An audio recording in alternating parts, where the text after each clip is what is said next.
22 March বুধবার রাত 8টায় জাহিদ হোসেন আছে এডিটর স্পিকে জানিয়ে দিচ্ছে শিরোনাম। বস্ত্র অধিদপ্তরের হয়রানির শঙ্কা, পোশাক ব্যবসায়ীদের ওয়ান স্টপ সার্ভিস চালুর দাবি।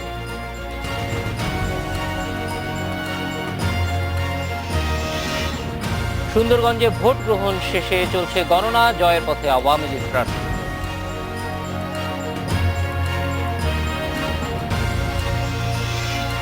স্থানীয় বাজার থেকে বিস্ফোরক কিনছে জঙ্গিরা, বিক্রেতাদের ধরতে শিগগির অভিযান।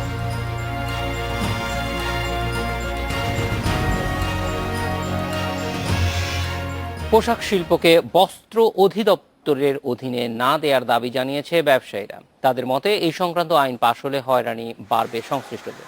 আইন যাই হোক, এই খাতে ওয়ান স্টপ সার্ভিস চালুর দাগি দিয়েছেন বিশ্লেষকেরা।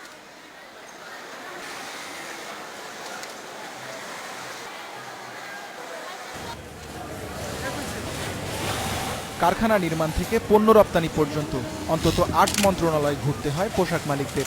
যদিও বাণিজ্য মন্ত্রণালয়কেই প্রধান হিসেবে বিবেচনা করে বিজিএমইএ, তবে এ ব্যাপারে নির্দিষ্ট কোনো আইন বা নীতিমালা নেই। সোমবার বস্ত্র আইনে নীতিগত অনুমোদন দেয় মন্ত্রিসভা। এতে বিধান রাখা হয়েছে পোশাক খাতের ৩ সংগঠন বিজিএমইএ, বিকেএমইএ ও বিটিএম এর কারখানা নিয়ন্ত্রণ করবে বস্ত্র অধিদপ্তর। পাশাপাশি পোশাক শিল্পের যন্ত্রপাতি ও প্যাকেজিং কারখানা এই আইনের আওতায় আসবে। সব মিলিয়ে প্রায় 10,000 কারখানার নিবন্ধন ও পরিদর্শনের ক্ষমতা দেয়া হয়েছে বস্ত্র অধিদপ্তরকে। আবার নিবন্ধন ফি নির্ধারণের ক্ষমতা এককভাবে অধিদপ্তরকে দেয়া হয়েছে। বিজিএমইএ বলছে এই আইন পোশাক খাতের জন্য বাধা। হয়রানি কমাতে পোশাক শিল্পের জন্য আলাদা মন্ত্রণালয় গঠনের দাবি জানিয়েছে সংগঠনটি। সেটা যে মন্ত্রণালয়ের আন্ডারেই হোক, আমাদের তো কোনো অসুবিধা নাই, কিন্তু কথা হলে আমরা এক জায়গার থেকে অসুবিধা ছাড়া, হয়রানি ছাড়া একটা জায়গা চাই যেখানে আমরা ব্যবসাটা সুন্দর মতো স্মুথলি করতে পারি। পোশাক খাতে শৃঙ্খলা ফেরাতে বস্ত্র আইন প্রয়োজন বলে মনে করেন বিশ্লেষকেরা, তবে তা সংশ্লিষ্টদের সাথে আলোচনার মাধ্যমেই করা উচিত। এটা বাস্তবায়নের আগে একটা থরোব্রেড কনসালটেশন হওয়া উচিত বিভিন্ন স্টেক হোল্ডারদের সাথে এবং নিরপেক্ষ প্রতিষ্ঠানের সাথেও, যারা স্বতন্ত্রভাবে তাদের মতামত দিতে পারে এইসব ব্যাপারে। বিশ্লেষকেরা বলছেন এতে আরও সময় লাগলেও সরকারের তা বিবেচনা করা উচিত, যা এই শিল্পের জন্য ইতিবাচক হবে। Ruhul Amin, independent news, Dhaka. নতুন আইনে পোশাক শিল্পকে বস্ত্র অধিদপ্তরের অধীনে না দেওয়ার দাবি জানিয়েছে ব্যবসায়ীরা। নিয়ে কথা বলতে আমাদের সঙ্গে আছেন বস্ত্র পরিদপ্তরের পরিচালক মোহাম্মদ ইসমাইল। জনাব মোহাম্মদ ইসমাইল, আমরা দেখছি যে নতুন যে আইন হচ্ছে সেখানে বস্ত্র পরিদপ্তরকেই অধিদপ্তরে উন্নীত করা হচ্ছে। তো ব্যবসায়ীদের আশঙ্কা যেটা, সেটা সম্পর্কে আপনাদের কোনো ধারণা আছে কিনা, বা আপনারা নিজেরাও সেটা সম্পর্কে ব্যবসায়ীদের কাছ থেকে কিছু শুনেছেন কিনা? আসলে যে আইনটা 20 তারিখে মন্ত্রিপরিষদ নীতিগত অনুমোদন দিয়েছে, বস্ত্র আইন 2017, এই আইনটা আসলে 2.5 বছর থেকে প্রক্রিয়াকরণ হয়েছে এবং সকল স্টেক হোল্ডার বিজিএমই, বিকেএমই, বিটিএমই, তারপরে অ্যাক্সেসরিজ অ্যান্ড প্যাকেজিং, কোনো স্টেক হোল্ডারই এখানে বাদ ছিল না। পাওয়ারলুম থেকে শুরু করে টেরিটাওয়াল থেকে শুরু করে একটা আইন যখন প্রণয়ন করে, আপনার রুলস অফ বিজনেস অনুযায়ী স্টেক হোল্ডারদের মতামত এবং সকল মিনিস্ট্রির মতামত, প্রধানমন্ত্রী দপ্তরের মতামত এবং কনসার্ন যেগুলো মিনিস্ট্রি আছে, বিশেষত বাণিজ্য মন্ত্রণালয়, শ্রম কর্মসংস্থান মন্ত্রণালয়, সব মিলিয়ে মতামত নিয়ে তারপরে একটা আইনের খসড়া প্রণয়ন করা হয়। আবার খসড়াটা প্রণয়ন করে সকলের কাছে পুনরায় মতামতের জন্য প্রেরণ করে আবার আন্তঃমন্ত্রণালয় সভায় বসে সিদ্ধান্ত নিয়ে তারপর আইনের খসড়াটা চূড়ান্ত করে ক্যাবিনেটে প্রেরণ করা হয়। এক্ষেত্রে বস্ত্র আইন 2017 যেটা করা হয়েছে, ব্যবসায়ী সংগঠন বিজিএমই, বিকেএমই, বিটিএমই যেই সেবাটা এখন বস্ত্র অধিদপ্তর থেকে গ্রহণ করছে, আসলে ওইটাকেই আইনের মধ্যে আনার জন্য প্রধানমন্ত্রীর এরকম একটা নির্দেশনা ছিল। 26/5/2013 তারিখে পোশাক কর্তৃপক্ষের দায়িত্ব পায় বস্ত্র পরিদপ্তর, যেটা এখন মাননীয় প্রধানমন্ত্রী বস্ত্র অধিদপ্তর করতেছেন। এই আইনে 18টি ধারা আছে। এই 18টি ধারাতে কোথাও এই বস্ত্র শিল্পকে নিয়ন্ত্রণ শব্দটি ব্যবহার নাই। আমরা কিভাবে বস্ত্র শিল্পকে সহযোগিতা প্রদান করব, কিভাবে সেবাগুলো আমরা অনলাইনের মাধ্যমে প্রদান করব, আমাদের কাছে যেন না আসতে হয়। ইতিমধ্যে ডিসেম্বর মাসে আমরা আমাদের 19 ধরনের সেবা সব অনলাইনে দিয়ে দিচ্ছি। এখন সেবাগুলো অনলাইনে পাচ্ছে। এই 26/5/2013 থেকে এই দপ্তর দায়িত্ব পাওয়ার পর্যন্ত এ পর্যন্ত আমরা 11,000 সেবা প্রদান করেছি। আমাদের সেবা প্রদানের হার হলো 97%। এ পর্যন্ত কোনো অভিযোগ, কোনো হয়রানি বিজিএমই, বিকেএমই, বিটিএমই যে কোনো বস্ত্র সংগঠন হোক, ওনারা বলতে পারবে না যে একটা জায়গায় একদিনের জন্য কিংবা 1 সেকেন্ডের জন্য ওনাদের বিলম্ব হয়েছে। আমরা যখন কোনো সেবা, ওনারা যেমন আইআরসির জন্য আমাদের সময় বেঁধে দেওয়া হয়েছে 24 ঘন্টা, সে শুক্রবার হলো 24 ঘন্টা, সোমবার হলো 24 ঘন্টা। আমাদের হেল্প ডেস্ক আছে, ওয়ান স্টপ সার্ভিস আছে, ওখানে আমাদের লোক থাকে। শুধু শুক্রবার নামাজের বিরতি ছাড়া হেল্প ডেস্কে সার্বক্ষণিক আমরা সেবা দিয়ে থাকি। আসলে একটা অধিদপ্তরের একটা নীতিমালা থাকতে হয়, একটা আইন থাকতে হয়, কিছু বিধিবিধান থাকতে হয়।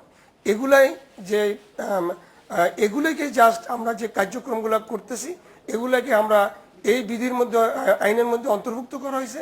যেগুলো এক্সিস্টিং আছে এগুলাই যে কাজগুলো করতেছি, এর বাইরে কোনো কিছু অতিরিক্ত কোনো কিছু নাই।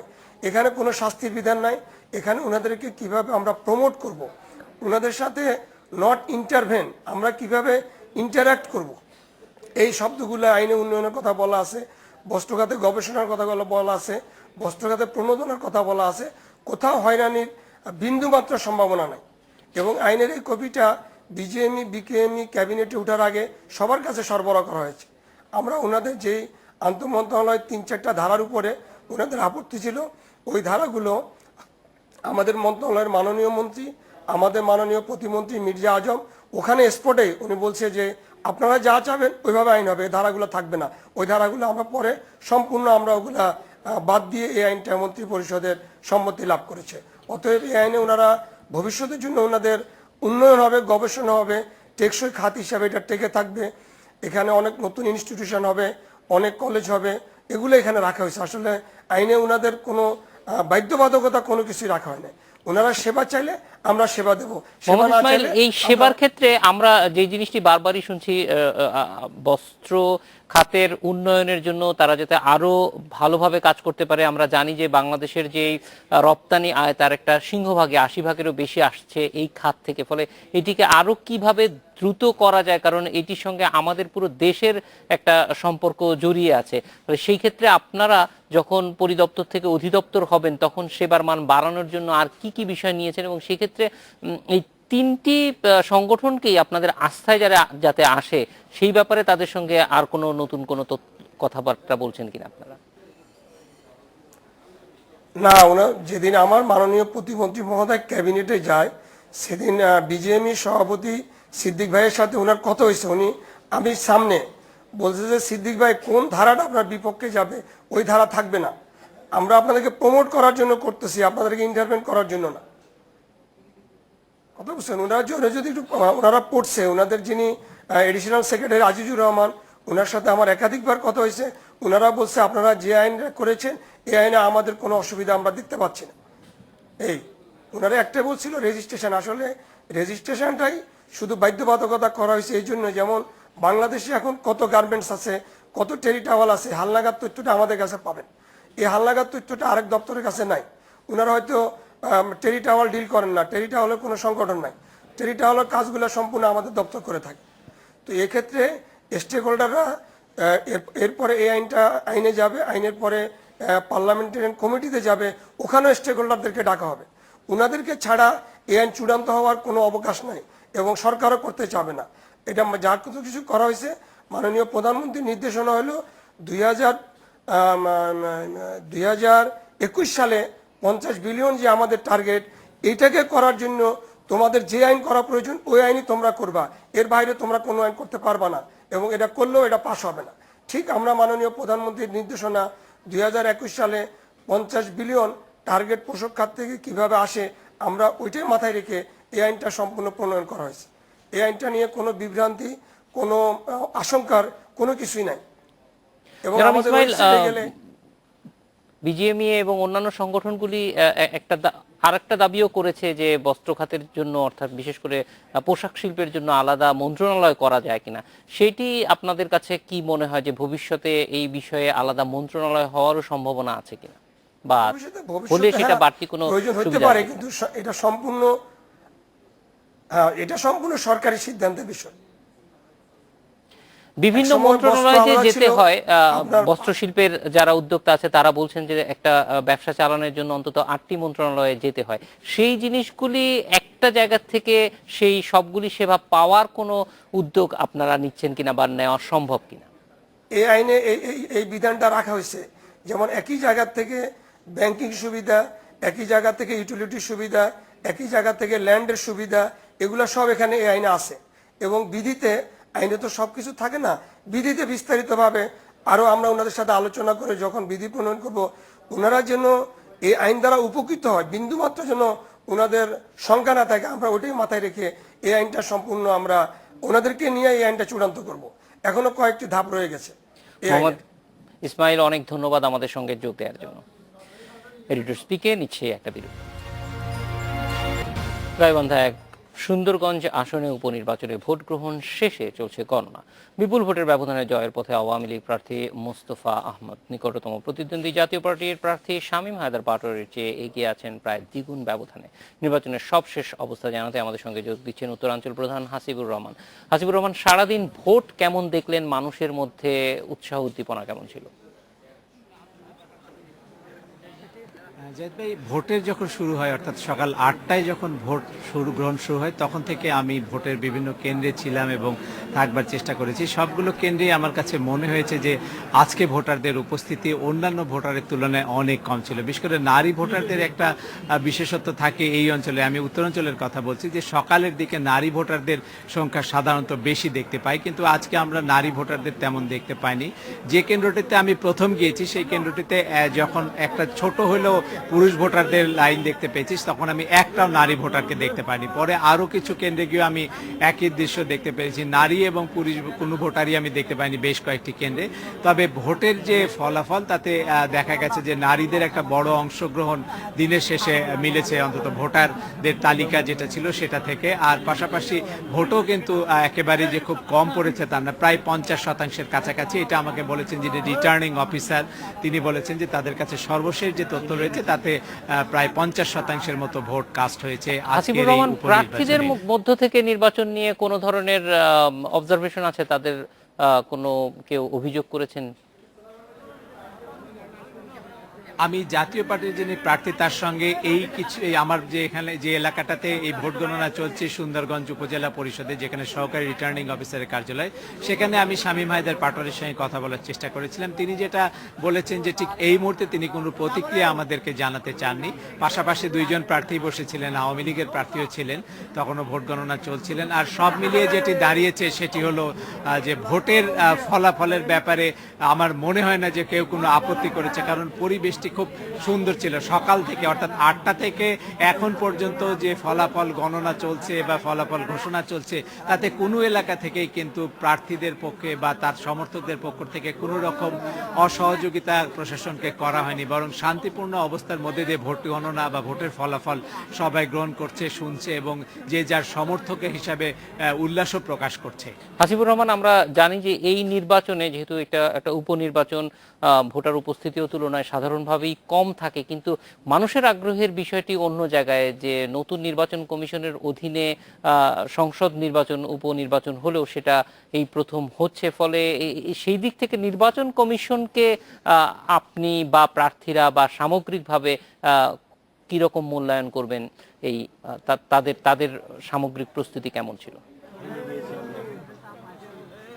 জাহিদ ভাই, আমি গতকালকেই মূলত এই ভোটকে কেন্দ্র করে গাইবান্ধার এই সুন্দরগঞ্জ এলাকায় কাজ শুরু করেছি। আমার দৃষ্টিতে যেটা মনে হয়েছে যে নতুন এই কমিশন একেবারেই তাদের যে অবস্থান, অর্থাৎ একটি কমিশনের পক্ষে যে যে ধরনের ভূমিকা রাখা দরকার, যে ধরনের পদক্ষেপ নেওয়া দরকার একটি নিরপেক্ষ, সুষ্ঠু এবং শান্তিপূর্ণ ভোট গ্রহণের জন্য, সেই রকম প্রস্তুতি শুরু থেকে ছিল এবং আমার নজরে তাই পড়েছেন। আর একটা বিষয় আমি জানিয়ে রাখি যে প্রার্থীদের পক্ষ থেকে কিন্তু নির্বাচন নিয়ে কোনো অভিযোগ তোলা হয়নি, বরং কোনো প্রার্থী অভিযোগ করছেন যে কোনো কেন্দ্রে প্রার্থীর অন্য তার প্রতিপক্ষের সমর্থকরা হয়তো ঝামেলা করতে পারে, এই ধরনের অভিযোগ। আমি গতকাল এবং আজকেও নির্বাচন কমিশনের সাথে যারা সংশ্লিষ্ট তাদের সাথে কথা বলেছি যে আপনাদের বিরুদ্ধে কোনো অভিযোগ প্রার্থীরা করছেন কিনা, বা প্রার্থীরা প্রার্থীদের বিরুদ্ধে কোনো অভিযোগ করছে কিনা।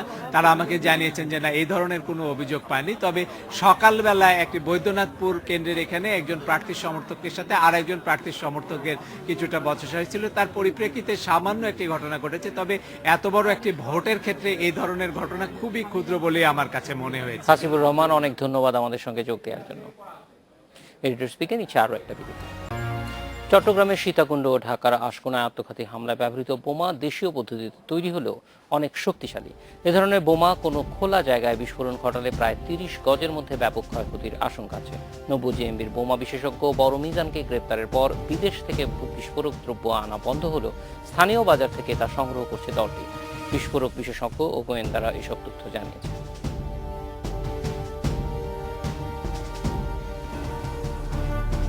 বোমা ও বিস্ফোরক দ্রব্যের ব্যবহার জঙ্গি সংগঠনগুলোর জন্য নতুন নয়।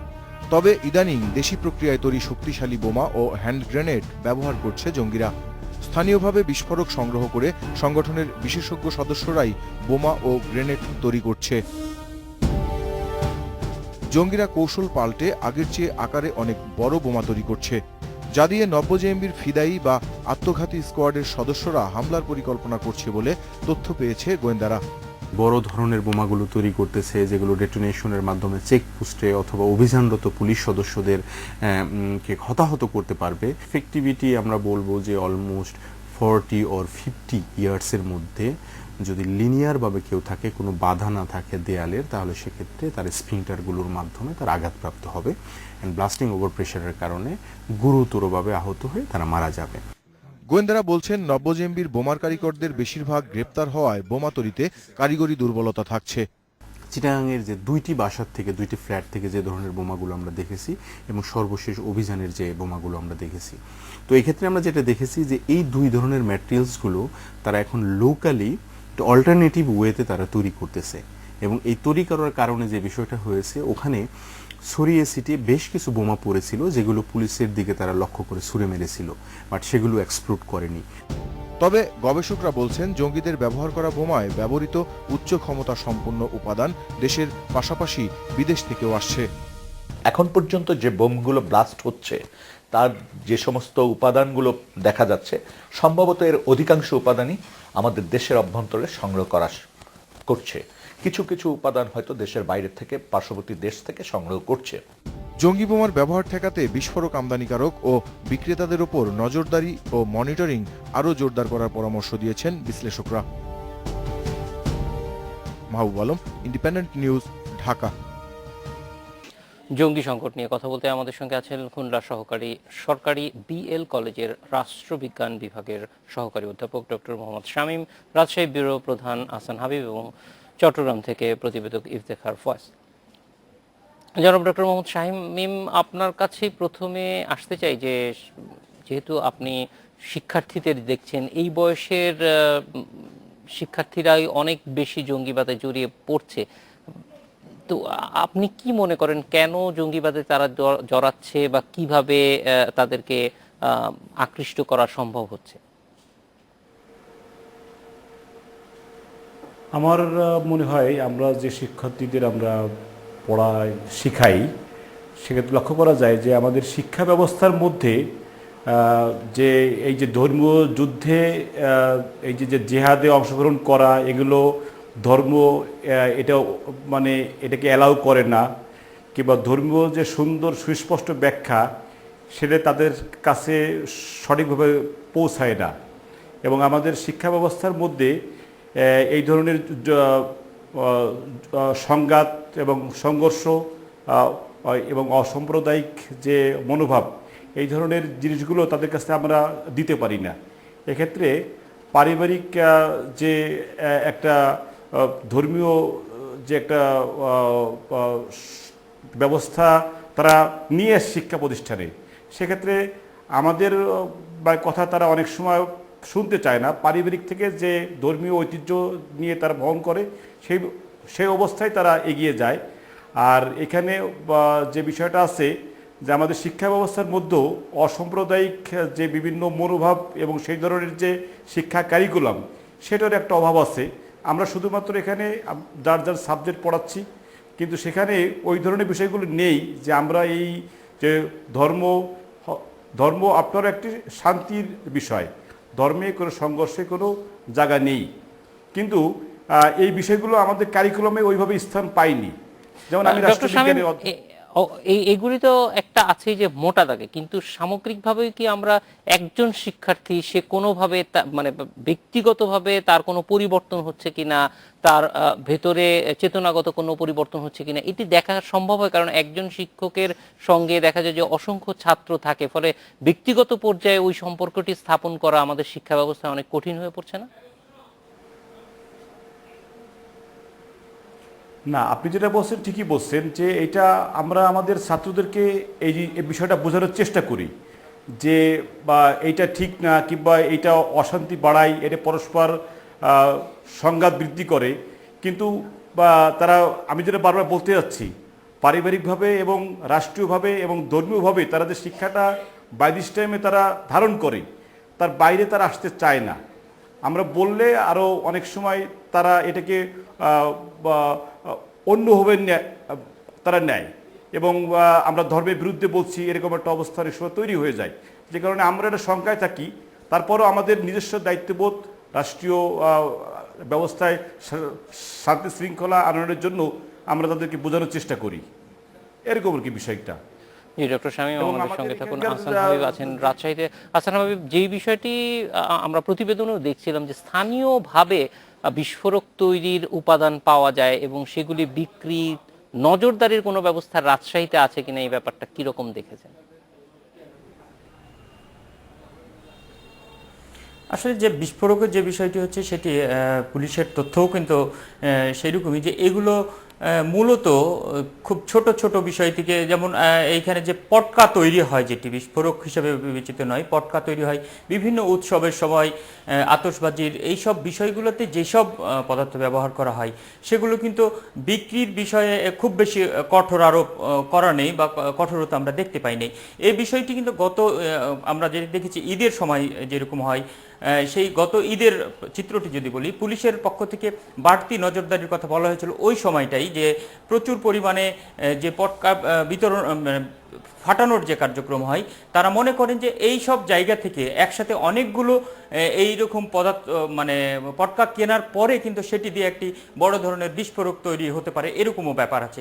তবে এটির বিষয়ে যে খুব বেশি কঠোর অবস্থা বা একেবারে নজরদারির বিষয়গুলো যে কঠোর আছে এমনটি নয়, যদিও আইন শৃঙ্খলা বাহিনীর পক্ষ থেকে বিভিন্ন সময় আসলে শুধু এই জঙ্গি কর্মকাণ্ডই নয়, রাজনৈতিকভাবে যে অস্থিরতার যে প্রসঙ্গটি আসছিল গত নির্বাচনের পরপরই যে ঘটনাগুলো ঘটছিল, তারপর কিন্তু এই সব বিষয়গুলো নিয়ে, বিশেষ করে বিস্ফোরক দ্রব্য যাতে সহজে বানাতে কেউ না পারে, এছাড়া পেট্রোল বোমার তখন ব্যাপক ব্যবহার হয়েছিল, এই কারণে কিন্তু দেখা গেছে যে পেট্রোল পাম্পগুলোতে বেশি পরিমাণে তেল বিক্রিও নিষিদ্ধ করা হয়েছিল, বা একেবারে যানবাহন ছাড়া এর যানবাহনের বাইরে কোনো পাত্রে আসলে তেল বিক্রিও নিষিদ্ধ করা হয়েছিল। তো এরকমই আসলে এইসব সময়ের প্রেক্ষিতে, অর্থাৎ যখন যেসব বিষয়গুলো খুব আলোচিত হচ্ছে, বিশেষ করে বিস্ফোরক দ্রব্য, এই সবগুলোকে কিন্তু এই সময়ে, বর্তমান সময়ে আমরা দেখছি খুব আলোচনা এসেছে, এই কারণে পুলিশের কিন্তু এক ধরনের বাড়তি নজরদারি আছে। তবে একটি বিষয় খুবই পরিষ্কার, আসলে সব সময় আমরা যেটি দেখেছি, যেই কোনো বিষয় খানিকটা সময়ে হয়তো খুব বেশি আলোচনায় আসলো বা সেটি নিয়ে নজরদারিও, আইন শৃঙ্খলা বাহিনীর নজরদারিও বেড়ে যায়, কিন্তু পরবর্তী সময়ে এইসব বিষয়গুলো সেইভাবে থাকে না, অনেকটা কঠোরতা থেকে নমনীয়তা চলে আসে, এর প্রেক্ষিতে কিন্তু এইসব সুযোগ হয়। আর রাজশাহী অঞ্চলের কথা বলি, যে রাজশাহী অঞ্চল সীমান্তবর্তী এলাকা হওয়ার কারণে এখানে কিন্তু ভারত থেকে বাংলাদেশে সীমান্ত পেরিয়ে অনেক কিছু আসা খুব সহজ, একেবারে মানে এখানে। আহসান হাবিব, আপনি আমাদের সঙ্গে থাকুন। আমরা ডক্টর মোহাম্মদ শামীম আপনার কাছ থেকে একটা জিনিস জানতে চাই, যে এই ধরনের মানে জঙ্গিবাদে যে ঢুকে পড়ছে বা উপাদানগুলি তারা সংগ্রহ করছে, এটা বন্ধ করবার জন্য কি ধরনের ব্যবস্থা নেওয়া যেতে পারে বলে আপনি মনে করেন? খুব সংক্ষেপে জানতে চাইব। আমি মনে করি যে এক্ষেত্রে পারিবারিক আপনার নজরদারি খুব বাড়াতে হবে, এবং রাষ্ট্রীয় পর্যায়ে যেভাবে বিভিন্ন পদক্ষেপ নেওয়া হচ্ছে, এই পদক্ষেপগুলো সময় সময় মানে না নিয়ে আর প্রতিনিয়ত এর উপরে আর কঠোর নজরদারি আমরা করতে হবে। এবং আমাদের যে রাজনৈতিক দল আছে, আমরা শিক্ষকরা আছি, বিভিন্ন পর্যায়ে যারা নেতৃত্ব দিচ্ছে, তাদেরকেও বিষয়ে বা খুব সজাগ দৃষ্টি রাখতে হবে, যাতে আমরা ডক্টর মোহাম্মদ সবাই শামীম, অনেক ধন্যবাদ আমাদের সঙ্গে যোগ দেওয়ার জন্য। হাসান হাবিব, ইফতেখার, আপনারা আমাদের সঙ্গে থাকুন, আমরা একটা বিরতির পর ফিরে আসছি। জঙ্গি সংকট নিয়ে কথা বলতে আমাদের সঙ্গে আছেন রাজশাহী ব্যুরো প্রধান হাসান হাবিব এবং চট্টগ্রাম থেকে প্রতিবেদক ইফতেখার ফয়সাল। ইফতেখার, আপনার কাছ থেকে একটু জানতে চাই যে সাম্প্রতিক সময়ে চট্টগ্রামে সীতাকুণ্ডে যাদেরকে গ্রেপ্তার করা হলো জঙ্গিদেরকে, তারা ওই এলাকায় অনেকদিন যাবতই প্রশিক্ষণ নিচ্ছিলেন বলে জানা যায়, ফলে দুর্গম এলাকাগুলো জঙ্গিরা বেছে নিচ্ছে বলে এক ধরনের কথা পুলিশের দিক থেকেও বলা হয়েছে। একটু জানতে চাই যে দুর্গম এলাকাগুলিতে নজরদারির জন্য এই মুহূর্তে বাড়তি বা আলাদা করে কোনো কিছু ওই এলাকার পুলিশ প্রশাসন নিয়েছে কিনা? আসলে কয়েকদিন আগেই চট্টগ্রামে একটি বৈঠক হয়েছে চট্টগ্রাম বিভাগের যে 11টি জেলার পুলিশ সুপারকে নিয়ে, সেখানে কিন্তু এই বিষয়টিও তাদেরকে জানানো হয়েছে। বিশেষ করে চট্টগ্রামে দুর্গম এলাকাগুলোতে জঙ্গি প্রশিক্ষণের ব্যাপারে 80-র দশক থেকেই মূলত যে বিভিন্ন সময় এই যে তৎপরতার কথা যে আলোচনায় আসে, এরপর থেকেই আসলে পুলিশের বিভিন্ন অভিযানেও কিন্তু বেশ কয়েকজনকে আমরা আটক করতে দেখেছি। একাধিকবার, যে প্রতি বছরই একাধিকবার অভিযানের মধ্যে তারা আটক হয়েছে। তো এখন নতুন করে পুলিশকে যে নির্দেশনা দেওয়া হয়েছে সেটি হচ্ছে দুর্গম যে এলাকাগুলো আছে সেগুলোতে যাতে সবসময় যে নজরদারির মধ্যে আনা যায়, এবং এর বাইরে অন্য যে এলাকাগুলো, সেই এলাকাগুলোতেও যাতে গোয়েন্দা নজরদারি বৃদ্ধি করা যায়। তবে এর বাইরে একটি বিষয় জানিয়ে রাখি, সেটি হচ্ছে সব জায়গায় নজরদারি করা হলো আসলে চট্টগ্রামে যে বিশেষ করে পার্বত্য চট্টগ্রাম অঞ্চলের কথা যদি বলি, রাঙ্গামাটি এবং খাগড়াছড়ি বাদ দিলে বান্দরবনের কিন্তু অনেক দুর্গম এলাকা রয়েছে, যেগুলোকে আমাদের একজন নিরাপত্তা বিশ্লেষক কয়েকদিন আগে যেটিকে বলছিলেন যে তাদের ডেভিল ট্রায়াঙ্গল, অর্থাৎ সেখানে কিন্তু আমাদের যে নিরাপত্তা বাহিনীগুলো তাদের তৎপরতা তেমন একটা নেই বলে তারা আমাদেরকে জানিয়েছেন। অর্থাৎ তৎপরতা থাকলেও সেই তৎপরতা ফাঁকি দিয়ে সেখানে জঙ্গি প্রশিক্ষণ চালানোর মতো সুযোগ আছে বলে নিরাপত্তা বিশ্লেষকরা আমাদেরকে জানিয়েছেন। তো তারা বলছেন এইখানে আসলে আমার মনে হয় যে অবকাঠামোগত সংকট আছে আমাদের এইসব জায়গাগুলিতে, সেগুলি দ্রুতই সমাধান করা দরকার। আরেকটি বিষয় আপনার কাছ থেকে জানতে চাই যে এই স্থানীয় পর্যায় থেকে পণ্য সংগ্রহ করে বোমা তৈরির যে প্রক্রিয়াটি আছে, সেই ক্ষেত্রে বিস্ফোরক উপাদান বিক্রির বিষয়টি নজরদারি চট্টগ্রামে কিভাবে দেখা হচ্ছে জিনিসটি? আসলে চট্টগ্রামে মোটা দাগে যদি বলা হয় তাহলে সেই বিস্ফোরক সরঞ্জাম যে বিক্রির ক্ষেত্রে নজরদারি নেই।